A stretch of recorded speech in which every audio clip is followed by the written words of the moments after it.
और इस वक्त की बड़ी खबर, सबसे बड़ी और अच्छी खबर आपको बता दें, पेरिस ओलंपिक्स में भारत को पहला मेडल मिल चुका है। बड़ी खुशखबरी भारत के लिए, भारत ने पहले मेडल पर कब्जा कर लिया है। पेरिस ओलंपिक्स से जुड़ी इस वक्त की ये बड़ी खबर आपको बता रहा हूं। ओलंपिक्स में लगातार खेलों का सिलसिला जारी और इस बीच भारत के लिए बड़ी खुशखबरी निकलकर सामने आ रही है। भारत ने पहले मेडल पर कब्जा जमा लिया है। ये तो सिर्फ शुरुआत है, अभी बहुत सारे मेडल आना बाकी है क्योंकि खिलाड़ी पूरी तरह से तैयार होकर गए हैं। तो पहला कांस्य पदक भारत ने अपने नाम कर लिया है। 10 मीटर एयर पिस्टल इवेंट में मनु भाकर को सिल्वर मेडल मिला है, माफ कीजिएगा कांस्य मेडल मिला है। ये बड़ी खबर इस वक्त की आपको बता रहा है। कांस्य मेडल पर मनु भाकर ने कब्जा कर लिया है। तो कांस्य से शुरुआत हुई है लेकिन अभी कई और मेडल मिलने बाकी है।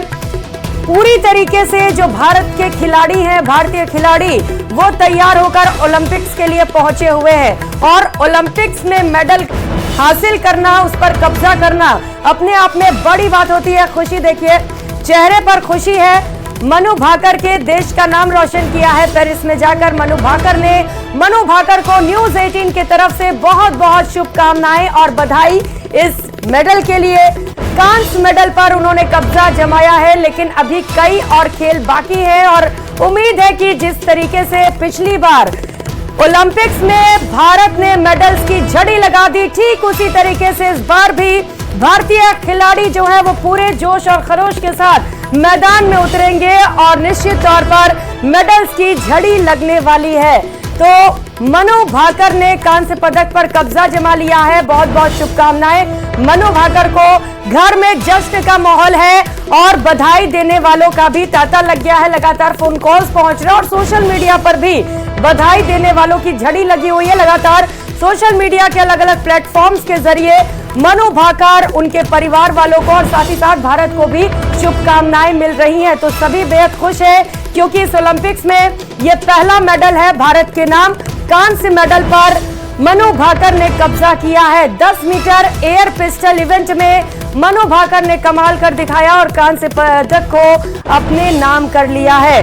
देखना बड़ा ही महत्वपूर्ण होगा कि आगे कौन कौन से खेलों में भारत कौन कौन से मेडल लेकर आ पाता है। तो बड़ी खबर, पेरिस ओलंपिक्स में भारत को पहला मेडल मिल चुका है।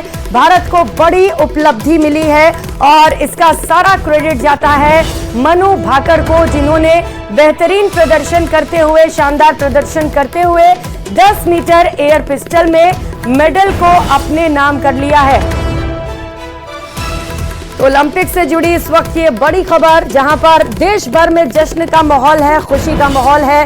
पहला मेडल भारत के नाम आया हुआ है और इसे लेकर चारों तरफ लोगों में खुशियां देखी जा रही है। लोग एक दूसरे को मिठाई खिला रहे हैं। जो मनु भाकर के घर वाले हैं वो भी इसे लेकर बेहद खुश नजर आ रहे हैं। लगातार लोग विशेष दे रहे हैं, शुभकामनाएं दे रहे हैं, बधाइयां दे रहे हैं। जो उपलब्धि मनु भाकर ने हासिल की है, जो देश का नाम उन्होंने पेरिस में जाके रोशन किया है, उसके लिए। तो 10 मीटर एयर पिस्टल इवेंट में मनु भाकर को कांस्य मिला है और उम्मीद यही है कि आगे जैसे जैसे ओलंपिक्स में और भी खेल खेले जाएंगे, भारत कई और उपलब्धियां अपने नाम करेगा क्योंकि यहाँ के जो खिलाड़ी हैं वो पूरी तरीके से तैयार हैं और वहां पर टफ फाइट दी जाएगी भारतीय खिलाड़ियों की ओर से।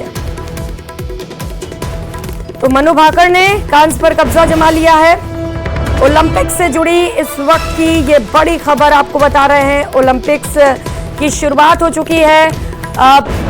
जो शुभारंभ की सेरेमनी थी वहां से भी तस्वीरें हमने आपको दिखाई थी, किस तरीके से नीता अंबानी भी वहां पर पहुंची हुई थी और निश्चित तौर पर खिलाड़ियों को वहां पर जाकर बधाई भी दी गई थी क्योंकि ओलंपिक्स तक पहुंचना ही अपने आप में बड़ी उपलब्धि हो जाती है। अगर देश से आपका सिलेक्शन होता है ओलंपिक्स तक जाने के लिए तो इसे भी बड़ी उपलब्धि के तौर पर देखा जाता है और अगर वहां पर जाकर आप कोई मेडल ले आते हैं, उस पर कब्जा करते हैं, तो ये और भी बड़ी बात हो जाती है, बड़ी उपलब्धि हो जाती है। तो पेरिस ओलंपिक में भारत को पहला मेडल मिल चुका है। मनु भाकर ने इतिहास रचा है। कोई भारतीय महिला अब तक ऐसा नहीं कर सकी थी जो मनु भाकर ने किया है, और ऐसे में एक बार फिर से बहुत बहुत शुभकामनाएं मनु भाकर को। और खबरों में आगे बढ़ेंगे। हनुमानगढ़ से बड़ी खबर है, पाकिस्तानी लड़की से शादी करने के मामले से जुड़ी ये बड़ी खबर आपको बता दें। रहमान की पहली पत्नी ने भादरा थाना में मुकदमा दर्ज कराया। पति और ससुराल पक्ष पर दहेज का आरोप लगाया गया है। रहमान पर 3 तलाक देने के भी आरोप है। चूरू के पीठीसर गांव निवासी रहमान ने पाकिस्तानी लड़की से शादी की है और पाकिस्तानी लड़की से निकाह करने का मुकदमा दर्ज कराया गया है। प्रताड़ित करने का शिकायत दिया गया है। मुकदमा पति रहमान पर 3 तलाक देकर पाकिस्तानी लड़की से निकाह करने का दर्ज करवाया गया है। चूरू के पीठीसर गांव निवासी रहमान ने पाकिस्तानी लड़की से शादी की थी। भादरा निवासी पहली पत्नी फरीदा बानो ने इसे लेकर अब शिकायत दर्ज कराई और 3 तलाक देने के भी आरोप अपने पति पर लगाए हैं। तो अब ये मामला कई तरीके के एंगल्स ले रहा है, क्योंकि कल हमने जब आपको खबर दिखाई थी कि पाकिस्तान से एक लड़की पहुंची हुई है, महिला पहुंची है, तभी से कई सारे सवाल खड़े हो रहे थे। सुनिए क्या कुछ कह रही। पैसे की डिमांड करते थे, इतने मंगाओ तेरे पापा से, अच्छा, वरना मारेंगे तेरे को। उस समय विदेश में रहता था क्या? हाँ, उसमें भी। अच्छा, आते थे तब तंग करते थे। यहाँ फिर वहाँ ज़रूरत होती थी ना पैसे की, तो बोलते यहाँ फिर अपने भाई से अपने माँ से तंग करवाते। अच्छा, तो आपकी एक लड़की है, एक लड़का है क्या? जी। तो सुना आपने क्या कह रही हैं उनकी पत्नी। अब देखना है कि आगे पूरे मामले पर क्या कार्रवाई की जाती है। सहयोगी राजू रामगढ़िया इस वक्त हमारे साथ जुड़ चुके हैं। राजू, पत्नी अब खुलकर सामने आ चुकी हैं और कई तरीके के संगीन आरोप भी लगाए जा रहे हैं। क्या कह रहे हैं पुलिस वाले, क्या कार्रवाई की जाएगी पूरे मामले पर?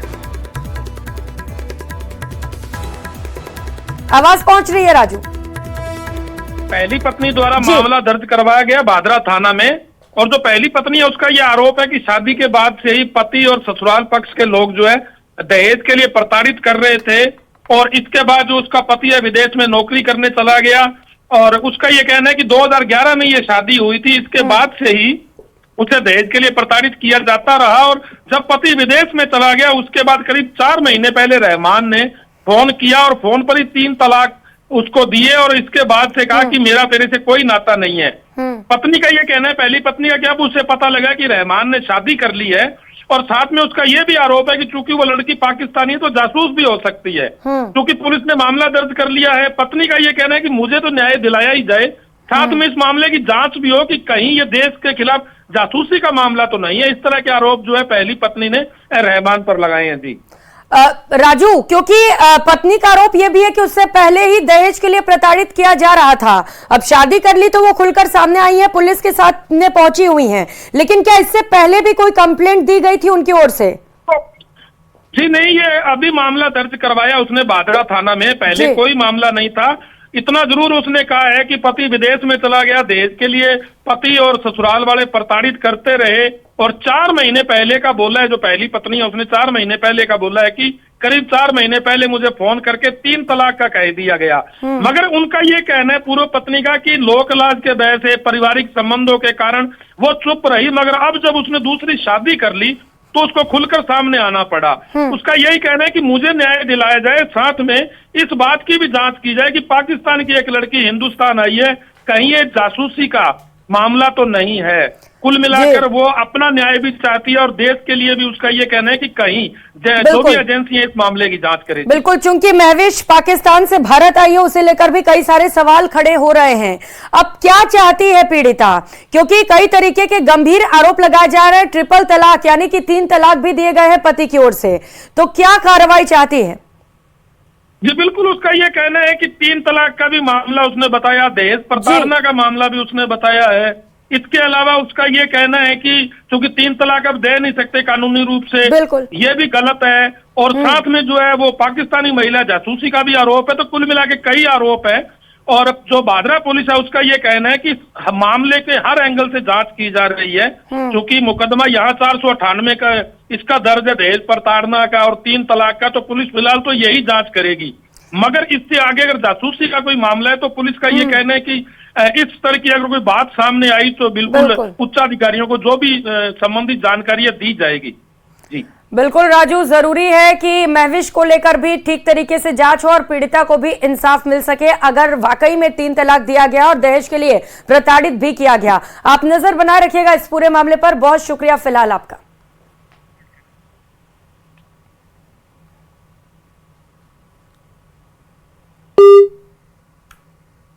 आप हमारे साथ फरीदा के पिता हैं जी, मेरा नाम है बताइए फरीदा, आप कुछ कहना चाहेंगे सरकार से या जी लोगों सर। से, समाज से? जी सर, मेरा कहना यही है कि मुझे मेरे बच्चों का मेरे बेटे का हक चाहिए। हाँ? मेरे बच्चों का मेरे बेटे का हक चाहिए। सरकार से निवेदन है मेरी कि ये जो मामला चल रहा है, जो पाकिस्तान से लड़कियां आती है, शादी करती है, एक दूसरी लड़की की ज़िंदगी बर्बाद करेगा। मैं सरकार से गुजारिश करता हूँ कि इसके लिए कोई कुछ हल निकाले ताकि दूसरे बच्ची की ज़िंदगी खराब ना हो। जिससे मेरी बच्ची की ज़िंदगी खराब हुई है, वैसे किसी दूसरी लड़की की ज़िंदगी खराब ना हो। ऐसा काम निकाले ताकि क्या है, कोई पाकिस्तान से, पाकिस्तान का भाव खराब हो रहा है, पाकिस्तान से जो लड़के आ रही हैं वो यही काम करेंगे। एक नहीं, काफ़ी केस हो गए। मेरी सरकार से निवेदन है कि कोई ऐसे कानून निकालने के लिए कि ये अपने बच्चों की ज़िंदगी खराब ना करें। ठीक है।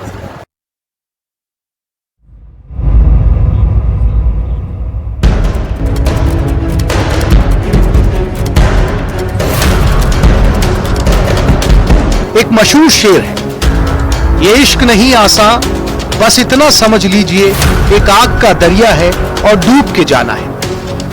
पाकिस्तान के लाहौर की रहने वाली महविश को प्यार की कशिश हिंदुस्तान तक ले आई। 2 बच्चों की मां महविश चूरू के पीतीसर गांव के रहमान को दिल दे बैठी। पहले फोन पर प्यार हुआ और साल 2022 में वीडियो कॉन्फ्रेंसिंग के जरिए एक दूसरे से निकाह कर लिया। रहमान भी 2 बच्चों का पिता है, लेकिन पत्नी से अनबन के चलते दोनों अलग रहते हैं। महविश के ससुराल वाले उसे वाघा बॉर्डर से लेकर रतन नगर थाने पहुंचे, जहां पाकिस्तान की इस दुल्हन से पूछताछ कर दस्तावेजों की जांच की जा रही है। हमारी मुलाकात हुई थी 2022 में, हमने शादी की है। तो 2023 में मैं उम्रे पे गई थी सऊदीया में, फिर उधर जाके मौलवी ने निकाह पढ़ाया था हमारा। इंडिया में अपने ससुराल वालों के पास आई हूँ। मैं पाकिस्तान में रहती हूँ, रहमान के साथ नहीं रहती। कभी मिली भी नहीं रहमान से? मिली हूँ, सऊदीया बताया, सऊदीया उम्रे पे गई हूँ, 1 महीने के लिए गई थी, उनके पास रही हूँ। 1 महीने तक साथ रही थी। और फिर आपका यहाँ आने के लिए मन कैसे बना? मैं अपने ससुराल वालों को मिलना चाह रही थी। वहाँ से इस्लामाबाद से कैसे आए आप? वाघा बॉर्डर से आई हूँ। कब चले थे? अभी 45 दिन का वीजा मेरा।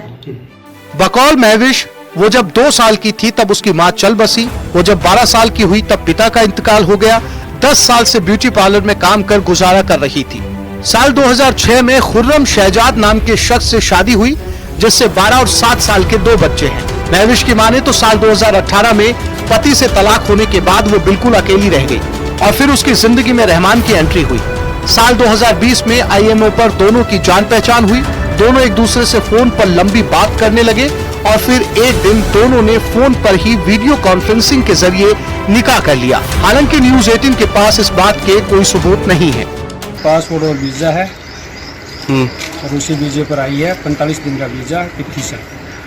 और किस तरह की हिदायत दी गई है इनके परिजनों को? परिजनों को ये हिदायत दी गई है कि आप कहीं भी रेस्ट्रिक्टेड प्लेस पे नहीं जाओगे और 24 घंटे में कि आप थाने तक वो यदि मोबाइल सूचना दोगे। तो ये लड़की क्यों आई है, किससे शादी की है इसने? ये रहमान से शादी की है और उसके यहाँ पर क्या है कि अपने ससुराल आई है। महविश की जिंदगी के खालीपन को रहमान ने भरने का काम किया और रहमान की तन्हाइयों में महविश सरगम बनकर आई। दोनों का प्यार परवान चढ़ा। महविश की मां ने तो अपने बहन और बहनोई से बातचीत कर उसने रहमान को शादी के लिए प्रपोज किया, जिसके 3 दिन बाद साल 2022 में महविश ने रहमान से वीडियो कॉन्फ्रेंस के जरिए शादी कर ली। फिलहाल रहमान कुवैत में ट्रांसपोर्ट का व्यवसाय कर रहा है। साल 2023 में महविश उम्रा गई, जहां रहमान भी पहुंच गया और दोनों ने मक्का में निकाह किया। महविश नाम की लड़की है, पाकिस्तान की रहने वाली है और ये भी शादीशुदा और रहमान भी शादीशुदा है और इसके भी एक बच्चा, रहमान के भी 2 बच्चे हैं। इनका डिस्प्यूट, रहमान का और उसकी बीवी का जो डिस्प्यूट था उसके चलते इसने और 2022 में इनका और फ़ोन पे इनका विवाह हुआ है पाकिस्तान के किसी शहर में और ये कुवैत में रहता है। उसके बाद में भारत सरकार में इसने अप्लाई की और भारत सरकार ने इसका वीज़ा इशू किया है और वीज़ा लगा के ये लीगल तरीके से बाघा बॉर्डर से कल आई। तो मेरे परिवार का मामला है, तो इन लोगों ने मेरे को कहा, तो मैं अपनी गाड़ी लेके वहाँ से इस बच्ची को रिसीव करके, हम लोग परिवार के 10-5 लोग गए थे, उस बच्ची को रिसीव करके हम यहाँ ला के थाने में इसकी तस्दीक करवा रहे हैं। तस्दीक के बाद हम गांव लेके जाएंगे। पीती सर का रहमान कुवैत में ट्रांसपोर्ट का काम करता है। उसका छोटा भाई सलीम गांव में ही रहता है, जबकि पिता अली शेर खेती करते हैं। रहमान की शादी साल 2011 में भादरा के फरीदा के साथ हुई।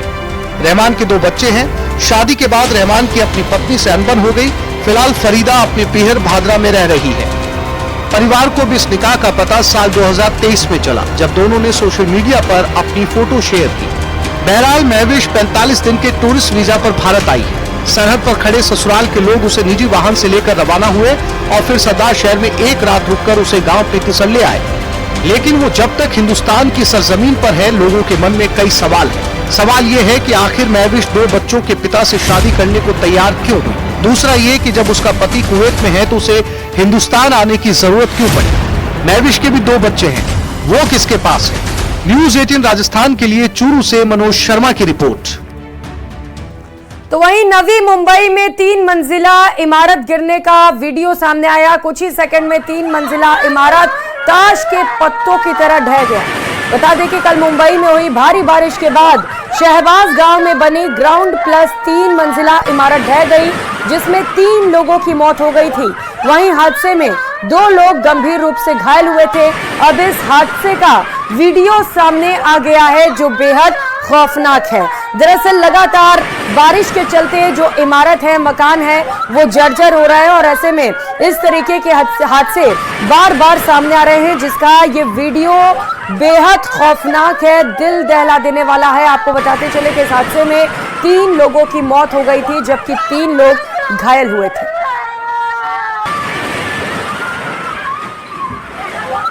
तो तिनके की तरह जो इमारत है वो यहाँ पर ढहते हुए आप देख सकते हैं कैसे नवी मुंबई में ये भीषण हादसा हो गया।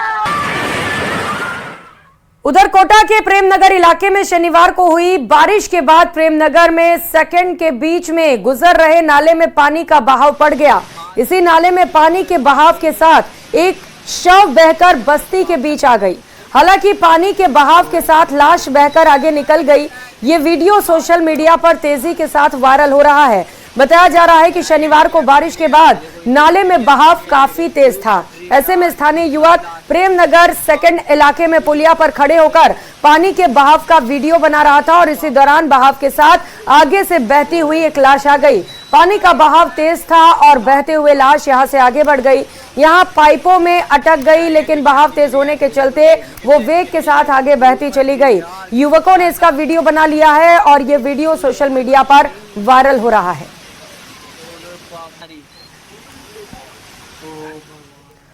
तो वहीं बंगाल की खाड़ी में बने नए लो प्रेशर सिस्टम के बाद से राजस्थान में मानसून सक्रिय हो गया।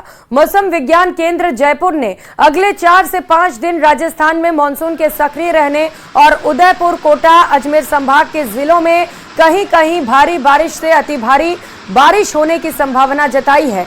कई जिले जलमग्न हैं तो कई जिलों में बाढ़ से भी बदतर हालात हो गए हैं। 3 अलग अलग तस्वीरें देख सकते हैं।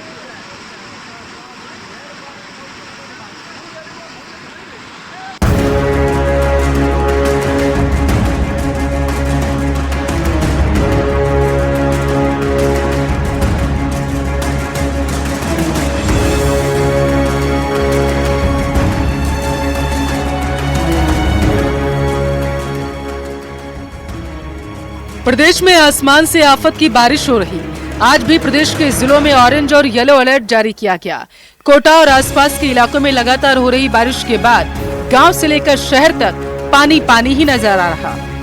कोटा का अनंतपुरा इलाका और यहाँ का तालाब गांव अपने नाम के अनुरूप ही पूरी तरीके से तालाब बन चुका है। बस्ती के अंदर 1 से 2 फीट तक पानी भरा हुआ है। गोताखोरों और निगम की टीमों ने रेस्क्यू कर सभी को सुरक्षित निकाल लिया। 36 से ज्यादा महिलाओं, बच्चों सहित अन्य लोगों का रेस्क्यू किया गया। बारिश के बाद अनंतपुरा इलाके में कई बस्तियां जलमग्न हो चुकी हैं। क्षेत्र में कई घर, दुकान, स्कूल डूबने की कगार पर पहुंच चुके हैं। कोटा और आसपास के इलाकों में भारी बारिश के बाद लगातार कई इलाकों में हालात बिगड़ते जा रहे हैं। कोटा का अनंतपुरा इलाका और यहाँ का तालाब गांव, फिलहाल स्थिति यहाँ की किसी तालाब से कम नहीं है। देख सकते हैं आप कि तालाब गांव इलाके की बस्ती, और इस बस्ती में पानी देख सकते हैं आप कि 1-1 फीट तक, 2-2 फीट तक जो पानी है वो भरा हुआ है। हालात ये भी देख लीजिए कि यहाँ पर आने वाले जो व्हीकल्स हैं उन्हें किस तरह से यहाँ से निकलना पड़ रहा है, और उनकी जो बाइक हो या फिर गाड़ियों के टायर वो डूबते हुए नजर आएंगे। सबसे बुरे हालात कोटा ग्रामीण इलाके में इटावा क्षेत्र के हैं। दरअसल कोटा बैराज से चंबल नदी में पानी की निकासी शुरू हो गई। इस मानसूनी सीजन में पहली बार कोटा बैराज के 6 गेट खोलकर तकरीबन 37,000 क्यूसेक पानी की निकासी की जा रही है।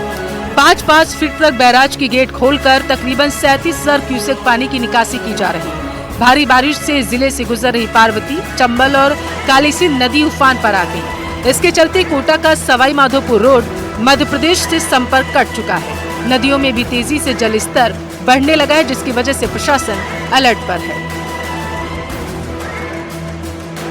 कोटा में बारिश के दौरान 2 अलग-अलग पिकनिक स्पॉट पर 6 से ज्यादा लोग फंस गए। कर्णेश्वर महादेव मंदिर के पास एक पिकनिक स्पॉट पर बने एक टापू में एक युवक फंस गया, जिसे कड़ी मशक्कत के बाद बचा लिया गया। वहीं गेपरनाथ पिकनिक स्पॉट पर 5 लोग फंस गए, जिन्हें एसडीआरएफ और निगम की टीम रेस्क्यू कर बाहर निकालने में सफल रही। इंसान तो क्या, अब इस आफत की बारिश में भगवान भी आ गए। जहां कोटा में तालाब का पानी मंदिर में घुस गया, जिससे गणेश मंदिर परिसर जलमग्न हो चुका। तस्वीरों में आप देख सकते हैं कि खड़े गणेश जी महाराज की मूर्ति तक पानी पहुंचने लगा। इतना ही नहीं, जल भराव की वजह से दर्शन करने आए श्रद्धालुओं को भारी दिक्कतों का सामना करना पड़ रहा है। वही 12 जिले के हालात भी कोटा जैसे ही हैं। यहाँ बारिश के चलते पार्वती नदी में उफान आ गया। उफान के चलते हनोतिया गांव टापू में तब्दील हो चुका है, और इसी बीच गांव में प्रसूता की तबीयत भी बिगड़ गई। तबीयत बिगड़ने पर ग्रामीणों द्वारा एसडीआरएफ को सूचना दी गई। सूचना पर एसडीआरएफ दल ने नाव से रेस्क्यू कर प्रसूता और उसके पति और बच्चों को नदी पार पहुंचाया, जहां से एम्बुलेंस से अस्पताल में भर्ती करवाया गया। बारिश में पार्वती नदी में उफान आ जाने के चलते शहर का समीपवर्ती गांव हनोतिया हर साल टापू में बदल जाता है। हालात गंगापुर सिटी में भी अच्छे नहीं हैं। जिला मुख्यालय सहित आसपास के क्षेत्र में सड़कें दरिया बन चुकी हैं। गंगापुर सिटी में शनिवार को 55 mm बारिश दर्ज की गई। गंगापुर सिटी क्षेत्र में अब तक 370 मिमी बारिश दर्ज की जा चुकी है। यहाँ कुछ घंटों हुई बारिश ने नगर परिषद के पानी निकासी व्यवस्था की पोल खोलकर रख दी है। बारिश के बाद शहर की ज्यादातर सड़कें तालाब बन गई, जिससे लोगों को कई तरह की परेशानियों का सामना करना पड़ा। लोग घुटनों तक जमा पानी में आवाजाही करने को मजबूर हैं। स्थानीय लोगों का आरोप है कि नालों की सही तरीके से सफाई नहीं हुई, जिसकी वजह से उन्हें इस साल भी इस समस्या से जूझना पड़ रहा है। तो बस कई 1-1.5 लाख रुपये नुकसान हुआ। अंदर पानी भर गया 1.5 फीट। अब बरसात थोड़ी सी आती है, मामूली बरसात आती है और पानी भर जाता है। देखो सामने दुकान में पानी भरा हुआ है, दुकान बंद करके बैठ जाते हैं, अंदर पानी भर जाता है। आसमान से बरस रही साफत भरी बारिश के चलते राज्य के कई जिलों में जनजीवन बेपटरी हो चुका है। हर तरफ पानी ही पानी होने से लोग घरों में कैद होने को मजबूर हैं। परेशान लोग अब ऊपर वाले से ही प्रार्थना कर रहे हैं कि अब तो रहम करो। Bureau report, news 18, Rajasthan. Bikaner के नोखा से इस बीच बड़ी खबर सामने आ रही है, जहां पर पारवा टोल से पहले दर्दनाक सड़क हादसा हो गया। बोलेरो और स्विफ्ट की भीषण टक्कर हो गई। हादसे में स्विफ्ट सवार 2 युवकों की मौत हो गई। सभी घायलों को उपचार के लिए अस्पताल भेजा गया है। पुलेरा निवासी विजय सिंह चारण और कार चालक दीपचंद दोनों की मौत हो गई। बोलेरो सवार भामटसर निवासी मुकेश नवरत्न घायल हुए हैं। जोगनेर निवासी बलवीर सिंह भी घायल हो गए हैं। सभी घायलों को उपचार के लिए अस्पताल भेजा गया है। पुलिस ने घटनास्थल से वाहन हटाकर यातायात शुरू करवाया। सीआई हंसराज लूना ने पूरे घटनाक्रम को लेकर जानकारी साझा की। हादसे के बाद की कार की तस्वीरें आप देख सकते हैं, जहां पर कार के परखच्चे उड़ गए हैं और इस भीषण सड़क हादसे में 2 लोगों की दर्दनाक मौत हो गई।